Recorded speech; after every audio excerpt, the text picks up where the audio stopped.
কিছুক্ষণ পরেই বাংলাদেশ বনাম সাউথ আফ্রিকা ম্যাচ কিন্তু মাঠে গড়াচ্ছে। এই ম্যাচের আগে দু দলই ভালো অবস্থায় রয়েছে। বাংলাদেশের চিন্তার জায়গায় রয়েছে এই ম্যাচের জয়ের জন্যই মাঠে নামবে টিম বাংলাদেশ।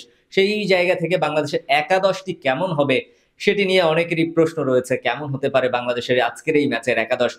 আমার জায়গা থেকে যদি আমি বাংলাদেশের একাদশ নির্বাচন করতে চাই, অর্থাৎ দর্শকদের মতামত বিবেচনা করে যদি চিন্তা করে থাকি, সৌম্য সরকার বাংলাদেশের ওপেনিং জুটির নির্ভরযোগ্য নাম হয়ে উঠতে পারেনি এবং গত ম্যাচে ডাক মেরেছে। সর্বশেষ ৪ ম্যাচের মধ্যে ৩ টি ম্যাচেই কিন্তু সৌম্য ০ রানে আউট হয়ে ফিরেছে।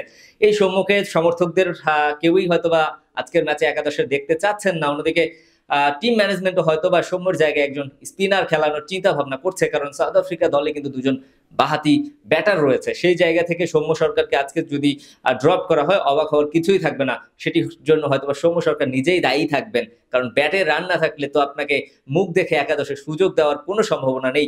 তবে এখানেও গুঞ্জন রয়েছে, হাতুরু সিংহের প্রিয় পাত্র সৌম্য সরকার, তাকে বাদ দিয়ে একাদশ ঘোষণা করা হবে কিনা সেটা নিয়ে প্রশ্ন থেকেই যায়। দর্শক, আপনারা জানাতে পারেন সৌম্যকে ড্রপ করা হবে কিনা, আপনারা কি ভাবছেন?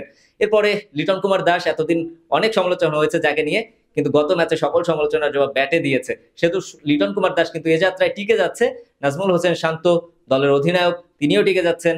আরেক ওপেনার তানজিদ হাসান তামিম, যেহেতু সৌম্য সরকারকে যদি ড্রপ দেওয়া হয় তাকে হয়তোবা দলের সঙ্গে ক্যারি করা হবে আজকের এই ম্যাচে। এরপরে জাকির আলী অনিক, এই গত ম্যাচেও তিনি ছিলেন না। তাহিদ হৃদয় ছিলেন, সেহেতু তাহিদ হৃদয়কেই হয়তোবা দেখা যাবে, কারণ তাহিদ হৃদয়ের যে দুর্দান্ত ইনিংস সেটি কিন্তু বাংলাদেশকে শ্রীলঙ্কার সঙ্গে জয়ের বন্দরে নিয়ে গিয়েছিল। সাকিব আল হাসান বিশ্বসেরা অলরাউন্ডার, তাকে বিবেচনা করা হবে, এটাই স্বাভাবিক। তাকে বাদ দিয়ে বাংলাদেশের একাদশ কল্পনা করা যায় না, বাস্তবিক অর্থে এটাই সত্য। এরপরে মাহমুদুল্লাহ রিয়াজ, সাইলেন্ট কিলার, গত ম্যাচে জয়ের নায়ক। এই ম্যাচেও হয়তোবা সাউথ আফ্রিকার বিপক্ষে বাংলাদেশ যদি জয় পায়, তার অবদানটা অনেক বড় হয়েই থাকবে। মাহমুদুল্লাহর পরে রিশাদ, গত ম্যাচে তার বোলিং নৈপুণ্যে বাংলাদেশ কিন্তু শ্রীলঙ্কাকে কিন্তু অল্প রানেই আটকে দিয়েছিল। রিশাদ হয়তো থাকবেন, তাসকিনও সহ অধিনায়ক, তারও থাকার সম্ভাবনা রয়েছে। কিন্তু যেই জায়গায় সবচেয়ে বড় আলোচনার বিষয়, শরীফুল সুস্থ হয়ে উঠেছে, সেই শরীফুলকে আজকে একাদশে দেখা যাবে কিনা সেটি নিয়ে কিন্তু সাধারণ দর্শকদের মতো মধুর সমস্যায় পড়েছে নির্বাচক প্যানেল, অর্থাৎ টিম ম্যানেজমেন্টের যারা নীতি নির্ধারক রয়েছে তারা কিন্তু মধুর সমস্যায় পড়েছে। কারণ শরীফুলকে যদি একাদশে সুযোগ দেওয়া হয়, কাকে আসলে বসানো হবে? তানজিম সাকিবকেই হয়তোবা আসলে সেই জায়গায় বিবেচনা করবে টিম ম্যানেজমেন্ট, যদি শরীফুলকে এই ম্যাচে খেলানো হয়। তার আগে একটা বিষয় কিন্তু ভাবা যায়, সুযোগ রয়েছে, যেহেতু শরীফুল এখন পর্যন্ত শতভাগ ফিট কিনা সেটি নিয়ে প্রশ্ন থাকতে পারে। ম্যাচ খেলার জন্য হয়তোবা তিনি ফিট, কিন্তু শতভাগ ফিট কিনা সেটা নিয়ে প্রশ্ন থাকতে পারে।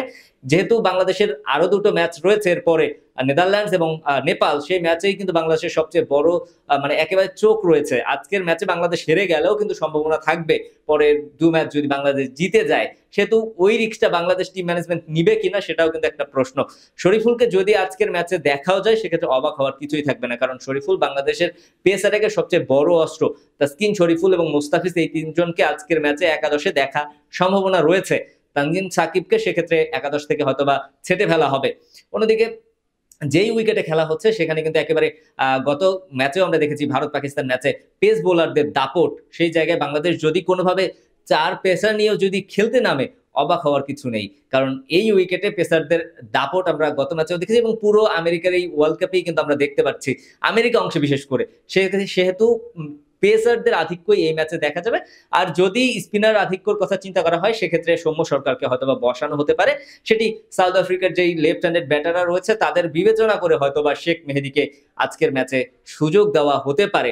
অন্যদিকে আর হয়তোবা তেমন কোনো পরিবর্তনের সুযোগ আমার জায়গা থেকে আমি দেখছি না। আপনাদের যদি কোনো মতামত থেকে থাকে, আপনাদের চোখে বাংলাদেশের আজকের ম্যাচের সেরা একাদশ কোনটি হতে পারে, কারা সুযোগ পেতে পারে, সৌম্য সরকার থাকছেন কিনা একাদশে, বা শরীফুল একাদশে ফিরছেন কিনা, শরীফুল ফিরলে কে পড়তে যাচ্ছেন বাদ, সেটি আপনারা জানাতে পারেন কমেন্ট বক্সে। দর্শক, এখন পর্যন্ত এটুকুই ছিল।